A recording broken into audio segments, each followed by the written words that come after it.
I am so excited about our next guest who is joining us here via Zoom. His book, Max Out Your Life, I've read it a dozen times. I listen to his podcast every single week. His Instagram account inspires me on a daily basis. I am so excited. Please welcome via Zoom. It is Ed Mylett. How are you?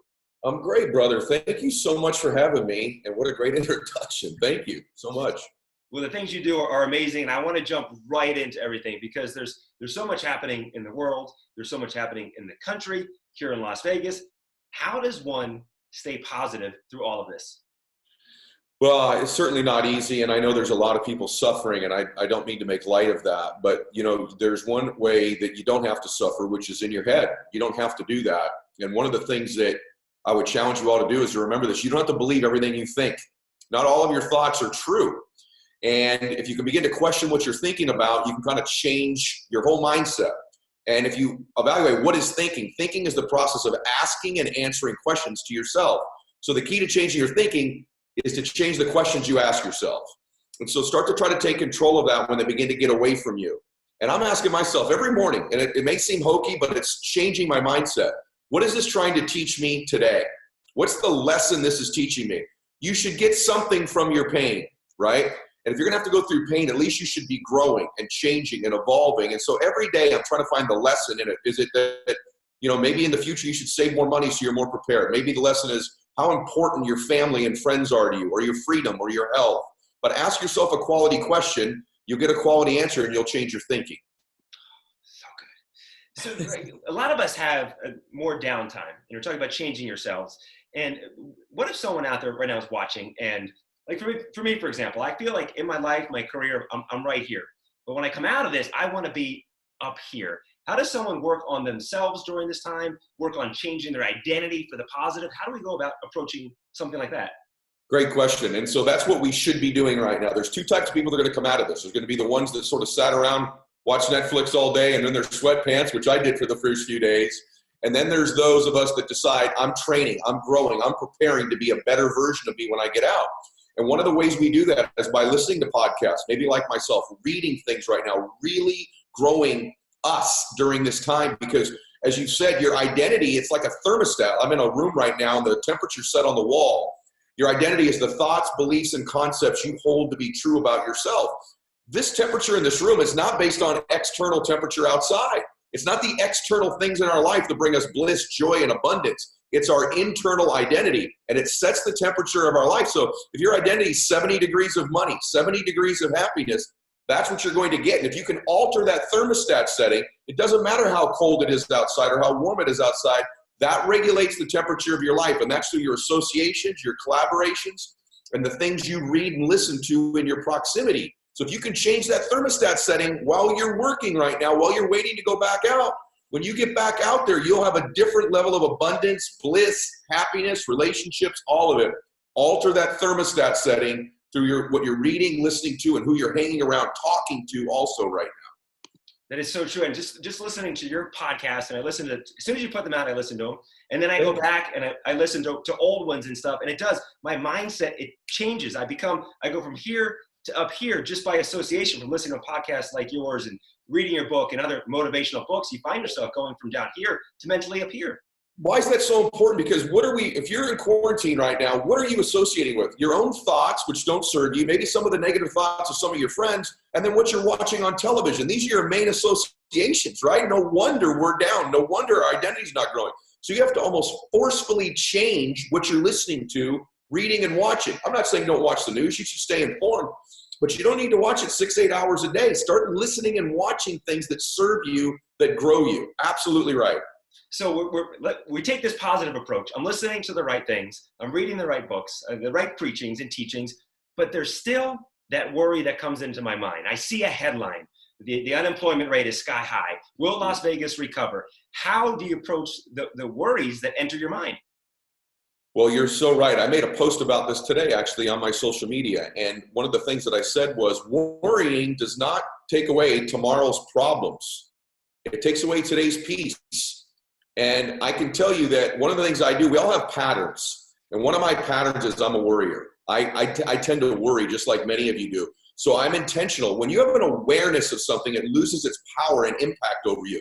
So when I begin to worry, I am aware of it and I go, I'm doing it again. I'm doing it again. It almost becomes almost like a comedy routine for me because I realize this pattern that I'm in. So I do what I call a pattern interrupt, which is awareness of this dumb thought projecting into the future, things that probably won't happen, that don't serve me.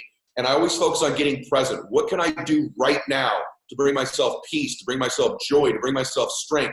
Who do I need to talk to? Who do I need to reach out to? How do I need to move my body differently? Oftentimes, if you're moving your body, even if it's jumping jacks or a walk or anything you do, you can't simultaneously be in a peak state physically and be in a negative state emotionally. And so I'm always checking my physiology and moving my body. It's one way to shift right out of worry and into something more productive. Going all day with you. It's so good. I'm just soaking it all in. You have two beautiful children. And I know this because I follow you on Instagram. I see you post about your children, two amazing kids. What is something that parents should be doing right now? How should they be acting around their kids when their kids come to them with questions? What's the best way to respond to them? Such a great point. One, I'm transparent with my kids. They know there's things that I have concerns about right now. But for my kids, like many of you, they have schoolwork to do every single day now that they're back at the house. And so I'm trying to create more structure than ever. So when the world is giving us less structure, I'm trying to create more. And so they're seeing dad get up a little bit earlier. They're seeing me, as you can tell right now, I get dressed just like you are every day as if I were going to work. I want them dressed as if they were going to school. I want them doing their schoolwork out of their bed and at their desk if they have space to do that. So I'm trying to create more structure for my kids right now, not less, because the world's not giving it to them, right? And then just my example, one thing I'm just conscious of lately, which we didn't do every evening, is we actually sit down together and eat dinner and talk about our lives, talk about our day. We're all so busy. Sometimes my kid's in one room and someone's, doing their homework. We gather at dinner and at least have that 1 hour where we connect with one another. And then in my family, for what it's worth, we pray together every night. They see their dad on his knees saying prayers with the family, whether you're a person of faith or not. I don't mean to dictate that to you, but they're at least seeing me stay strong with my faith and keep the same structures or more in place right now. You taught me something that I do every night before I go to bed and every morning when I wake up. And it's kind of going back over the day and just kind of looking at expressing gratitude, being grateful for the things that happened to me today, and then thinking about what I'm grateful for the next day. Because despite all the chaos in the world and everything that's happening, you still should be able to find a little nugget of gratitude every day. Can you expand some more about how you end your day and start every day? So great question. I have this philosophy because I used to have, I had a hard time staying disciplined in my days like so many people do, my mind and my actions. And so I have this philosophy that if I can control the first 30 minutes of my day and the last 30 minutes of my day, the probability at least of having some measure of control over the rest of it is increased. And so the first 30 minutes of every day, I get up and have a very routine process I go through. But one of the processes, both in the beginning of the day and the end, is I ask myself a series of questions. What am I most grateful for in my life right now? Because the quality of the question changes the quality of your life and your thinking. What am I most grateful for? Who am I most grateful for? Who loves me? Who do I love? What am I most proud of right now? What am I most looking forward to in my life? And I do that at the beginning of my day. At the end of my day, what did I accomplish today? What did I learn today? What am I grateful for? Who do I love? Who loves me? And those questions, they may seem hokey, but I've been doing them for 25 years almost now. And they control what I see in my life because there's a part of your brain called the reticular activating system.